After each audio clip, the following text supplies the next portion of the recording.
All right, friends. Well, we will get started with our global brief conversation. We started these conversations a few months ago, specifically to interview missionaries and some of our personnel to give a chance for people who support and try to stay up with the happenings on the ground around the world with global strategy. And so it's been a great way to connect. I mentioned this a few minutes ago, but we have asked people to sign up for this so that we can send out a recording of this conversation. And so for the first 30 minutes here, we'll have a little bit of a conversation. And our guest today is the Reverend Dr. Andrew Gale. So glad that you are here. And for some reason, I'm seeing two windows of you in my screen, but one that's of those fine. is Aaron. Yeah, oh, one okay. of those I think is Aaron. Okay. Yeah. Because she's recording the conversation. Of course, that makes sense.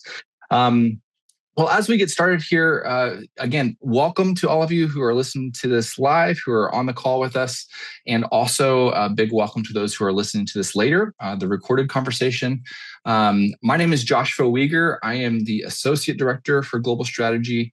And like I said, our guest today is the Reverend Dr. Andrew Gale, who is the Director for Global Strategy. Him and I both have actually worked for Global Strategy about the same amount of time. We have worked at Global Strategy for 10 years now. Hard to believe. Part of my time was actually overseas in Berlin, Germany, and then this role came open, and we've kind of morphed and moved and changed, which you'll hear a little bit more about the change in our offices in a few minutes. But we are so thrilled to serve together with our awesome team, both locally and globally, serve the Church of God around the world. I know we did start at the same time, but I moved to Anderson and you moved like a month later to Germany. So I feel like there was maybe some dislike there or something. I mean, No. Oh my gosh. Immediately left for multiple years, but I'm glad we got you back. I like to say that we made a decision to move to Anderson or to move away from Anderson. And then you decided that it would be safe enough since we're leaving that you could come back. But Andrew, as we start this, I don't want to take for granted that people may not know what global strategy is. So kind of give me your boilerplate for what is global strategy and how do we serve? Yeah, so Global Strategy is the international department for Church of God Ministries. Church of God Ministries is the consistent working of the General Assembly for the Church of God, all the pastors and leaders that are a part of that. And as an organization, we walk alongside the Church of God, the Church of God globally, in about 90 countries around the world. So you think about the Church of God there's about 88 countries outside of the U.S. and Canada, and those 88 countries are the ones that fall in our purview that we work very closely with. But I think one of the pieces that's really important for people to recognize is the Church of God has grown and changed. I mean, it started in 1880, 81, depending upon who you talk to. The Missions Board is what it was first called, and then Global Missions started in 1909. So we're an organization that's been around for a long time, and a lot has changed in the Church of God since then. Something that was birthed out of the Midwest in the United States now is a global movement. There are only 25% of the people that consider themselves part of the Church of God live in the U.S. and Canada, which means 3 out of 4 people live in one of the countries that we serve. And so we're really grateful. Wait, say that, dude, you need to say that again. You need to say that again. Say this is amazing for those of you who don't understand this stat.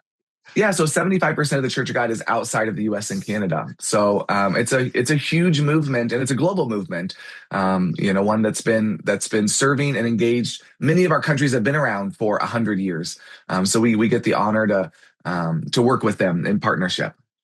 And that's exactly what we do. Like everything we do is actually through relationship. Our personnel on the ground, we call them personnel or missionaries. Again, some countries have difficulty with the term missionary, so we use sometimes a more general term personnel. But our missionaries, they serve in more regional capacities, which means they live in one country, but they're working with a number of different countries because we really want to empower those local leaders. We know local leaders know best about what is needed in their community, but many of our pastors are bivocational. So having someone step in, support them, encourage them is really important. And our missionaries are incredible at making that happen.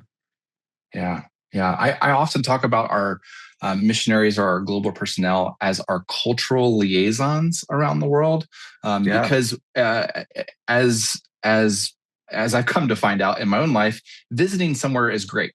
And visiting somewhere 20 times even gives you a certain perspective. Living somewhere is a whole different perspective of that Yeah. place. And so we really do count on our missionaries and our global personnel to help kind of bridge some of those cultural misunderstandings or gaps Yeah. that might be difficult in cross cultural service like this. Andrew, I you know, you said we work with 88 countries around the world, walking alongside to empower churches that are local led and sustained, regionally connected, and missionally engaged. Um, Man, 88 countries around the world, that's a lot. Um, Yeah. and and and our people who serve globally are fewer than maybe there have been in the past. But from the state side, help us have a picture of who serves in the office with global strategy. Yeah, absolutely. So we have an incredible home office team that supports our missionaries, helping them with from everything from donor relations to getting their mail. It really is a gamut of work that they do to help support our missionaries. So, outside of me as executive director, Josh introduced himself as the associate director. He's very connected to the donors and the people here in the States that are supporting missionaries. Michaela Urban does all of our projects and disaster relief. So she walks alongside churches as they deal with really significant challenges, and helps them dream about what it would look like to experience wholeness and the ability to move forward. And so she's able to do that in really incredible ways. Erin Rockhill is our missionary support person. She makes sure that she's on this call. She makes sure that all of our missionaries have what they need, are communicated with regularly. She does all of our data on the back end to make sure that they have information that they need. Alex Sheward, who just had a baby a couple weeks ago and is on maternity leave. We love Alex. She is our finance person, works on the finance team, but then is our connection to finances. And then our newest member, we got to welcome just last week, Sandra Morales, who is our executive assistant, better understood as an office manager. She's the one that keeps us all in line, make sure we're going to the meetings we need to, connecting with the people we need to. And she's a great addition to our team. We're excited to have her. Yeah, and even part of her story is that she lived overseas in Bulgaria for about Yeah. 4 years, and so another great asset to our team. And a Spanish speaker. We work with folks all over the world. Josh is a German speaker. We have folks that can do French. We have a number of Spanish speakers, Michaela, Sandra, and I. And so we recognize that the work we do is always multicultural. And so we have to have folks that can engage in that sort of a way. But then I think it's also important to understand, like, church global strategy is nestled as a part of Church of God Ministries as the broader organization. And so we are the international arm, but we work really closely with the U.S. and Canada. We have a site, we have a work with Tim and Kim Wardell in with Native American Ministries. So technically, we do have one site in the United States, but we work really closely with our U.S. and Canada team, advancement communications. We're a part of this larger organization called Church of God Ministries. We each have our own unique role to play and responsibilities, but I'm grateful that we get to do that all together. And Yeah, Pastor Monte is our leader, and that's been really fun to have him in that leadership role. Yeah. We were so thankful for his advocacy and the rest of how CGM does support the work of global strategy as well. Really, really thankful for that. Andrew, I want to ask, you have your doctorate in intercultural work, which I know you don't like to say all the time, but I'm going to give you some props in this moment. And you've been at Global Strategy now for 10 years. And as a part of that work, you have created this podcast, a World of Good podcast. Shout out for World of Good podcast. If you're a podcast listener, it's a great place where Andrew and others on the team, global team, have cultivated these stories of the good that God is doing around the world. If you're not taking a listen to those, I would really encourage it. But Andrew, I want to just ask you, like, what is some of the good that you're seeing happening right now here in May of 2026. Yeah. I think we can all use a little bit of good news right now. Yeah, I mean, I always tell when I get to go speak at churches and share about what's happening, I always say that one of the joys of my job is that I get to see firsthand how God is at work around the world and impacting communities for good. And World of Good is a great place to hear that. But when I go to speak at churches, those churches have to listen to me share these stories. But I would love for them to get to hear it from the people who are going through those stories. And so that's why we have the podcast for you to hear from those leaders in their own voice. Sometimes in Spanish, if you want to practice your Spanish, you can do that for a couple of the podcasts as well. But That's it's a right. great opportunity to hear from them. Yeah, there are so many places where really beautiful things are happening. I think, as I just think of some like really current events, things that are happening right now. Jamaica, there was a hurricane there back in October, Hurricane Melissa. We have the Church of God is one of the largest movements, denominations on the island. 100 churches, and 28 of them experienced pretty significant damage. And we had a group go down in January. Pastor Monte went down in April. But we've committed to sending 10 groups over the next 9 months to help with repairs from like a roof being blown off, and so helping to put on a new roof that is more hurricane resistant, that can handle the higher storms. But also we had a church that was 12 feet underwater, and so that's going to be a complete redo. And so like Rebuild. yeah, that's something that we have some people that have those kind of skills that are taking time away from their normal job to go down for a week and help support one of these churches. And so we're really grateful for that. We have actually a group from AU, a Tri-S group that's going to be down there next week. So we're just really grateful for the work that's happening there, and the opportunity to partner together, again, working with the Jamaican leaders to make that happen. Hey, if somebody's listened to this and they want to get their church involved in that, is there a place on the website? Like what's the best way for them to connect? The project Jamaica Rebuild Restore, maybe Aaron can drop that in the chat. At the bottom there, it has all the information about the trips. That would be a great place to go and find that information. Okay, yeah. Great. Also, all the updates of what's been happening and more information about the churches they're supporting. Great.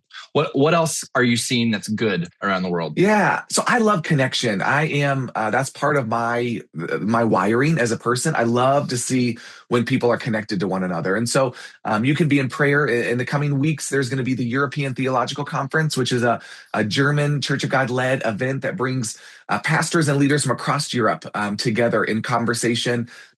They listen to speakers. They have breakout sessions. They talk about what it means to support one another. They give updates. I had the honor of speaking there as well as going and being a participant last year. I'm missing it this year, but we're really excited. Pastor Monte is going to be there. And so we're excited for him to be there on the ground and to be able to connect with our leaders there.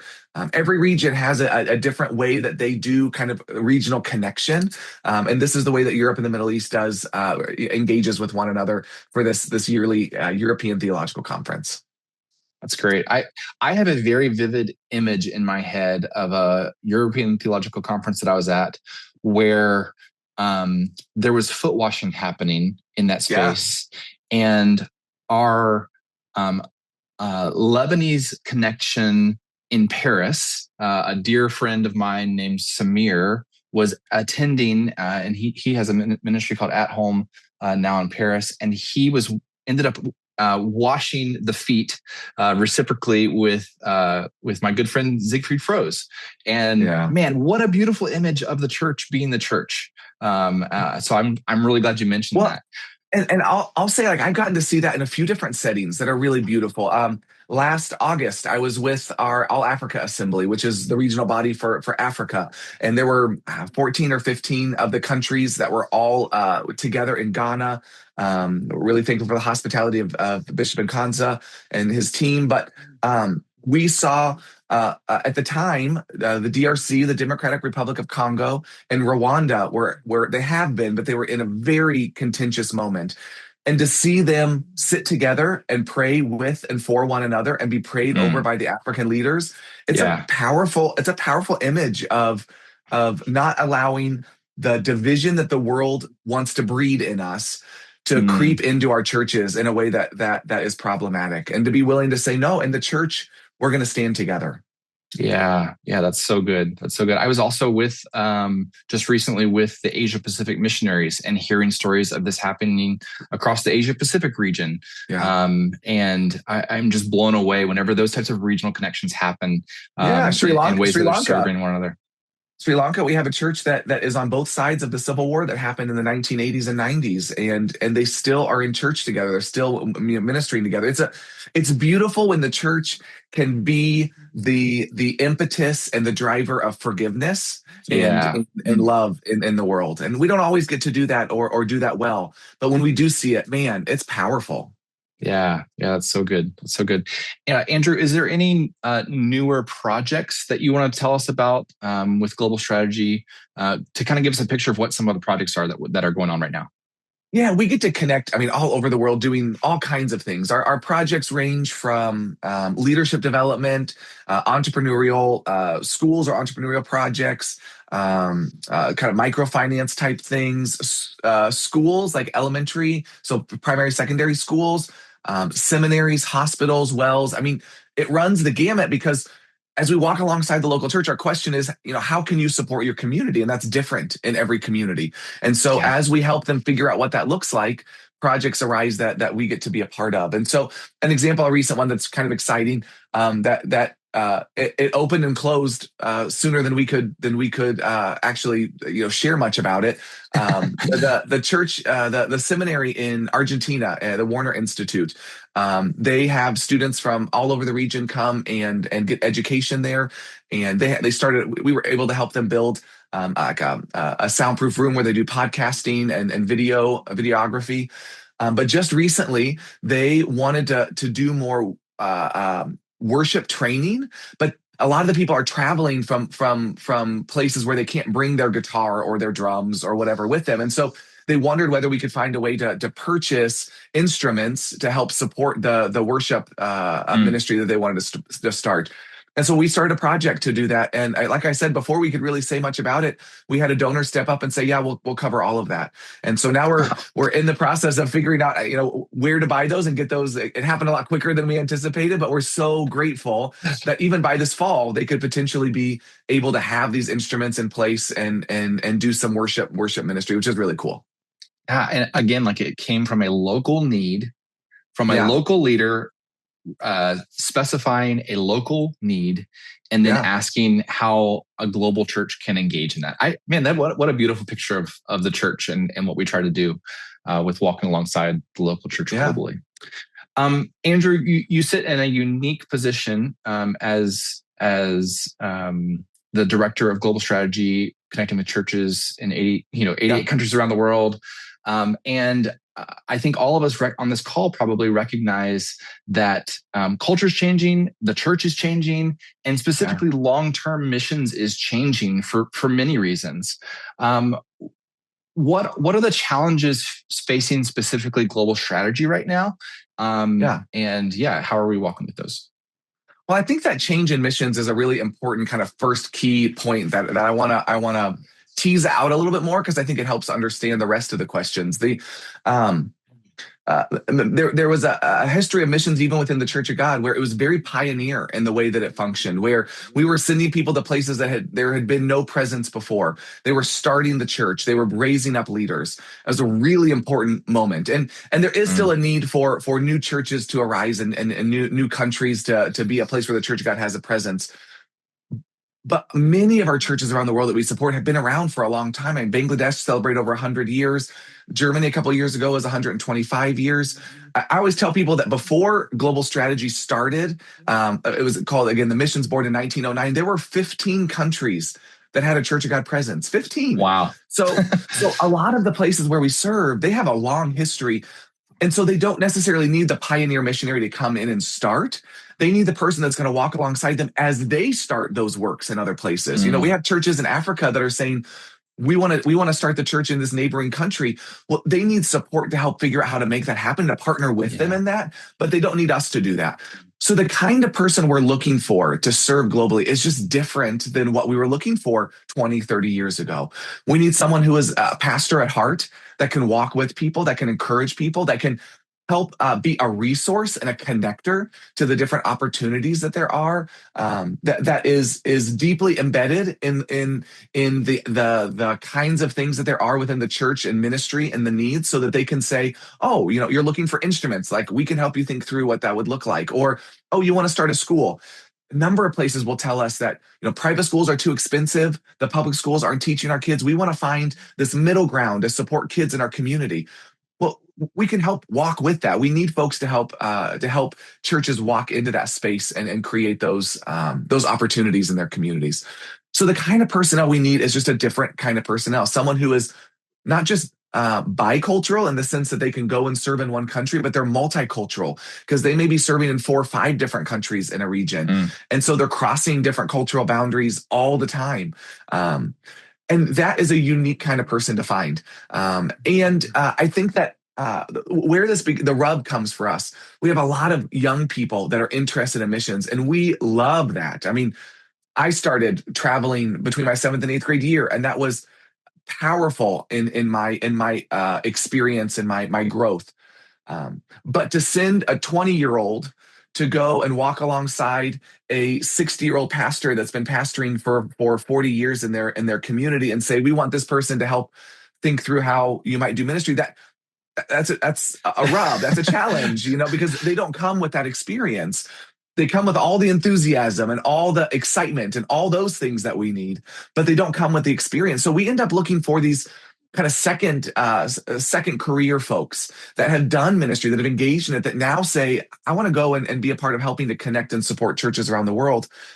But by the time people get to the second career, they're often, they found a home, they have a community, they have kids. It becomes a lot more complicated to step away from that in a way to go and serve. And so we're trying to find that in-between space. How do we keep people connected that have this passion at a young age, and also help them get the experience they need so they can be a resource to our churches around the world? Visas are a challenge. A number of countries are making it harder for folks from the U.S. to get visas. So we believe wholeheartedly that we need folks from the U.S. going and serving overseas. We need that more than ever. We don't need tons of people. We don't need every country to have a missionary because, again, we have national leaders that do a lot of this work. But we need people to serve, and we need the right people to serve. We need the people that have those skills, that are willing to work in multicultural settings and that can bring their experience to bear for a church that is looking for folks to walk alongside and support them. Yeah, my goodness. I know specifically on the visa front, it is a lot more difficult, and especially for U.S. persons in some countries because of all that's happening geopolitically globally right now. It's becoming more costly too. Yeah. So walk me through that, Andrew. How do we even fuel costs are huge for our missionaries globally. And again, lots of changes. Yeah. There's things are getting more expensive. So absolutely costs are a thing. And I think, some people's reaction to that is, well, let's not send missionaries anymore. Let's just work with national leaders. And yes, we do work with national leaders all the time. Most of our projects are directly with national leaders.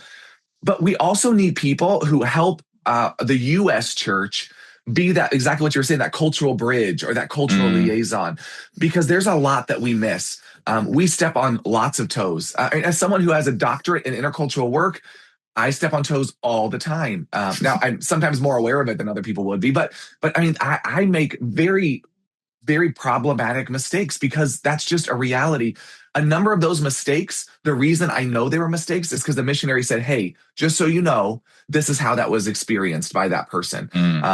So like an example, in very high honor, shame status cultures, you can't talk to someone that is not the head person. And if you do, it creates this sense of distrust. So I was reaching out to someone that I was encouraged to have a conversation with who would not return my emails. And I wondered why. And it wasn't until someone said, well, here's the reason why.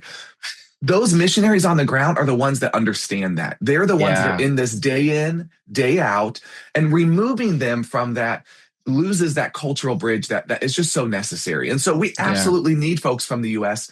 But again, we need that different kind of a person that's not going to lead, that's not going to pioneer, that's not going to start, but it's going to walk alongside and work with and encourage and push forward the work that's happening. and really cultivate I hear you hinting at this, a reciprocal relationship in For missions sure. where the church in the US, the donors in the US also benefit from that reciprocal relationship in missions. That's beautiful. It's beautiful. Yeah. So Andrew, like, what does it look like to go? Like, Yeah. yeah, well, I have lots of questions on that front. Yeah, no, and it's a process, right? We want to make sure people are as prepared for what they're going to experience as possible. I kind of think about it in three different big chunks. First, I think it's learning. There are things you can read, podcasts you can listen to, not just mine, but others of people that are serving overseas, studying, engaging, doing things like cultural values and cultural intelligence. Talking to missionaries on the ground, like really trying to understand and gain a clarity of what it looks like to serve. That kind of learning is really, really important. And I can't undersell or oversell. I don't know. I can't express how important it is for folks to do that hard work beforehand. And if you have questions like what book should I be reading, we would love to give you our top five. You can go on our resources page. We have some there, but I mean, like, Serving with Eyes Wide Open by David Livermore. I think misreading scripture with Western eyes, I think is an incredible conversation about the Bible and culture. Like there's a number of places where you can engage and start these conversations and learn before you even step foot for the first time on the ground. But that's the second piece is travel. We want to help make travel a reality for folks. So we actually have a page on our website where you can look at short-term travel with us, where we've set it up in such a way that if you say, man, I want to go visit the measles in Cote d'Ivoire. Cote d'Ivoire is one of the lists in the three trips. So we have three trips in each region that you can go on. And what we say is find your team. Here, we can give you the cost. We can help you with all the logistics. You find your team, tell us when you're interested in traveling, and we'll help make that happen. Rather than having a sign-up sheet that waits for people to sign up for something, maybe you say, hey, I have 3 people at my church that would love to go. Great. We would love to help make that happen for you. We think that being on the ground, seeing the work of the church firsthand is just vitally important to understand what's going on. You can learn a lot from listening, reading, watching documentaries, but there's something very different about being present with someone that I would say is just paramount. And again, we can drop some of those links, I think, in the chat. I'll do it during the question time if it doesn't get done. But our resources page, our travel page, it. She's so already on it. Yeah, she's so good. And then the last piece is just join our team. If you've had an inkling towards missions or serving globally, we would love to have that conversation. And one of the things that we've been committed to, and this was a commitment even before I started at this office, this was a commitment. We want to be a place where people can step into a conversation without us having to be the answer. So you may come and say, hey, I really want to know more about what it means to, I have a passion for serving in this kind of a world, like in human trafficking or in this country. We may say, hey, we don't have work that matches that, but we are connected to so many organizations that do. We would love to be a resource to help you find those spaces where your passion, your calling can be matched with the needs of the world. And so we'd love to start that conversation with anyone that's interested. So that's also on we have a page there that talks, you can fill out a form or just email us. We'd love to start that conversation. It's great. It's great. I really appreciate how much of what we do is not a plug and play, but actually is narrative driven and story driven, because we recognize everybody's stories maybe a little different. And it takes time that way.